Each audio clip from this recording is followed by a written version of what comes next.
Netflix has over 325 million paying subscribers. That's almost 1 in every 25 people on Earth. In a single year, Netflix collects over $45 billion in revenue. That's more than the GDP of entire countries. And yet, here's the part nobody tells you.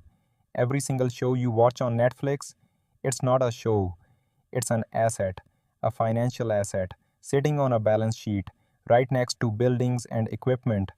Now you might be thinking, okay, so what? A show is a show. But this is where things get really interesting. Because the moment Netflix treats your favorite series as an asset, something wild happens. The cost of making it doesn't hit their books all at once. It gets spread across years, it gets amortized, and the profit Netflix reports to Wall Street, it's not what's in their bank account. It's an accounting story.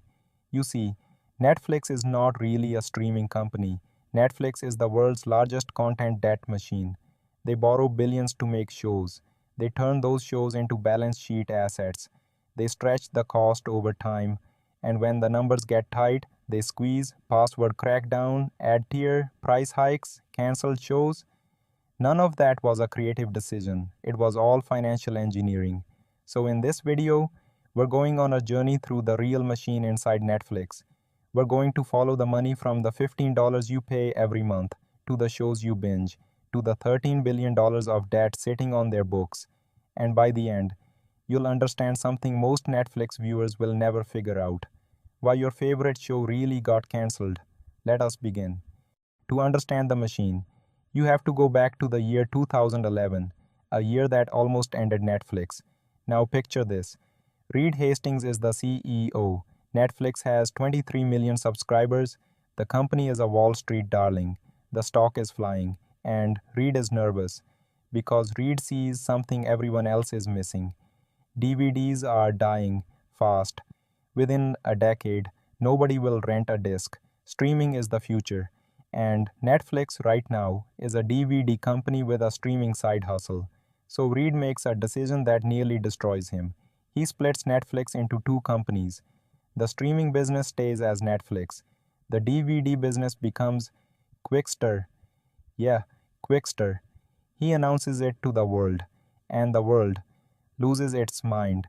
Customers hated it. They'd have to manage two accounts, two bills, two websites. Subscribers started canceling by the hundreds of thousands.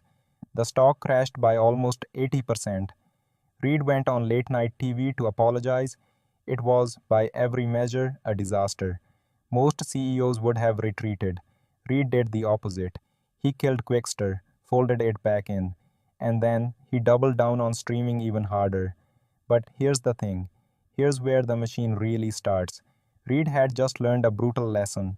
If Netflix was going to survive, they couldn't just stream other people's content. Because the studios, Disney, Warner, Sony, they could pull their movies at any time, charge Netflix more every year, or just launch their own streaming services and crush Netflix from above. So Reed made the biggest bet in entertainment history. Netflix would make its own content at a scale nobody had ever attempted. Hundreds of shows a year, billions of dollars a year, completely original programming that only Netflix owned. And to pay for it, Netflix would borrow billions and billions and billions. Now here's where it gets genius, or terrifying. Depends how you look at it. You see, making content is really expensive. A single season of a prestige show can cost $200 million. A movie can cost $300 million. Netflix needed to make hundreds of these. If you hit the P&L with all that cost up front, Netflix would look like it was losing billions every quarter.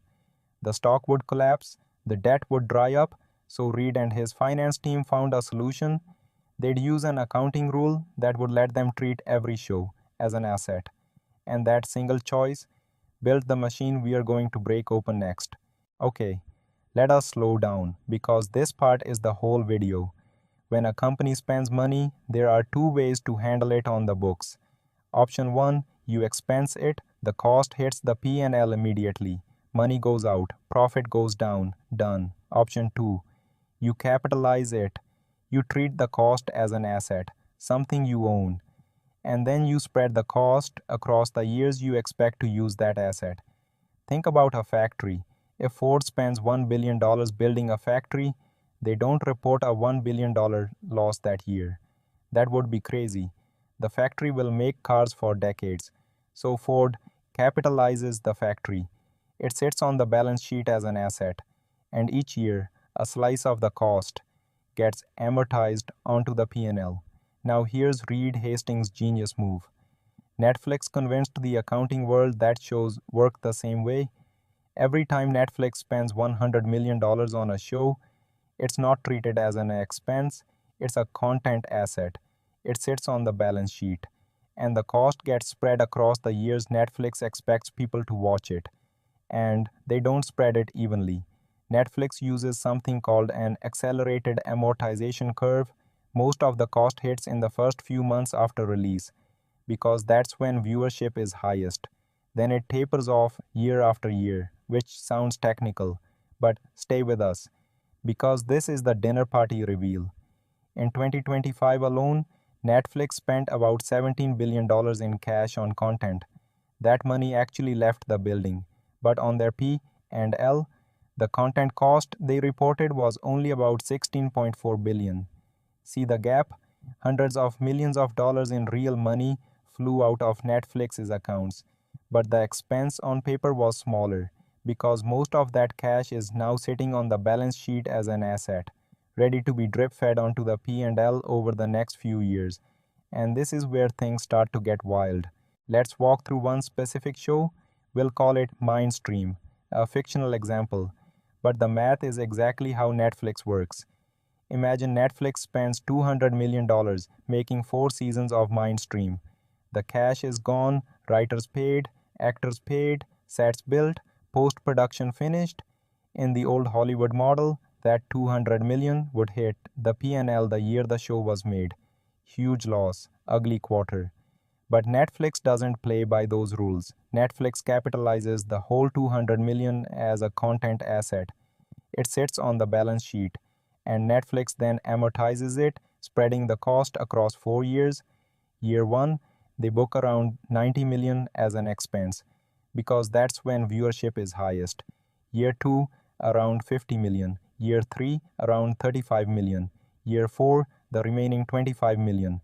4 years later, the cost is fully on the P&L, but at that point, Mindstream is still on the platform, still attracting subscribers, still generating revenue. Except now it's costing Netflix nothing. That's the magic. The same show that looked expensive in year 1 becomes pure profit in year 5. And when you do this across thousands of shows at the same time, you build a system where every old show on the platform is subsidizing the new ones, where revenue looks smooth, where profits look healthy. But here's the catch nobody talks about. For this whole machine to work, Netflix has to keep making new shows, constantly, forever, because the old shows on the balance sheet are always being amortized, always converting into reported expenses. If Netflix stopped spending, the revenue would keep flowing, but the balance sheet of assets would shrink, and Wall Street would notice. So Netflix can't stop.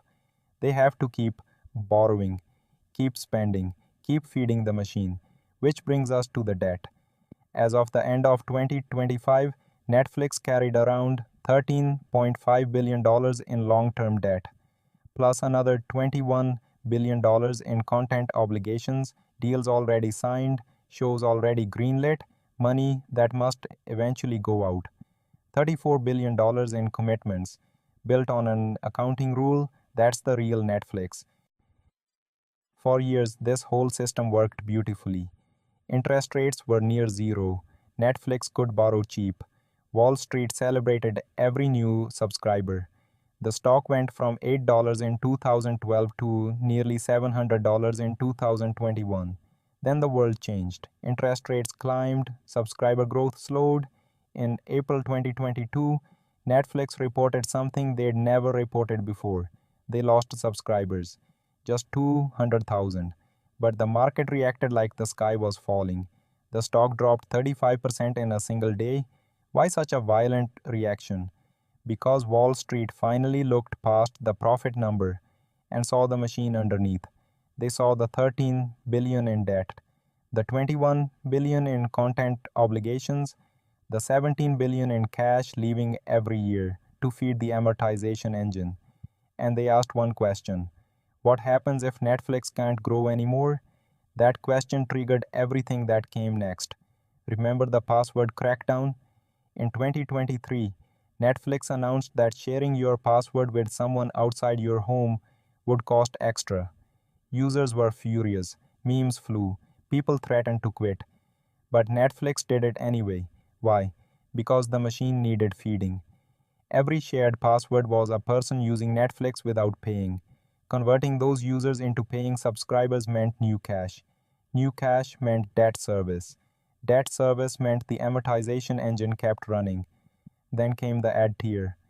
In November 2022, Netflix launched an ad supported plan. After years of Reed Hastings swearing Netflix would never show ads. Why the reversal? Same reason: new revenue stream, new cash flow. Ad revenue hit over $1.5 billion by 2025. Then the price hikes, the cancellations, the layoffs. None of it was about storytelling. None of it was about what viewers wanted. It was all about keeping the content debt machine alive. And here's the piece that will break your brain. Ever had a favorite show cancelled after season 2? One Day at a Time, Glow, The OA, 1899, Mindhunter. Fans begged Netflix to renew them. Petitions got signed, hashtags trended, and Netflix said no. Now, most people assume the show just didn't get enough viewers. That's what Netflix tells the press. It didn't meet our metrics. But here's the truth: it wasn't about viewership, it was about amortization. See, by the end of season 2, most of that show's cost has already hit the P and L. The asset is mostly written down. From an accounting standpoint, the show has paid for itself. If Netflix renews it for season 3, that's a whole new capitalized asset. Another 100 million, another multi-year amortization schedule, another drag on future earnings. But if Netflix cancels it, the show stays on the platform, keeps attracting subscribers, and costs almost nothing on the books. That's why you see this pattern everywhere. Shows get cancelled right around season 2 or 3, just as they build a fan base, just as fans fall in love. Because that's the sweet spot where the math works. When Netflix cancels your favorite show, it is not a creative decision, it is an accounting decision. And once you see it, you can't unsee it.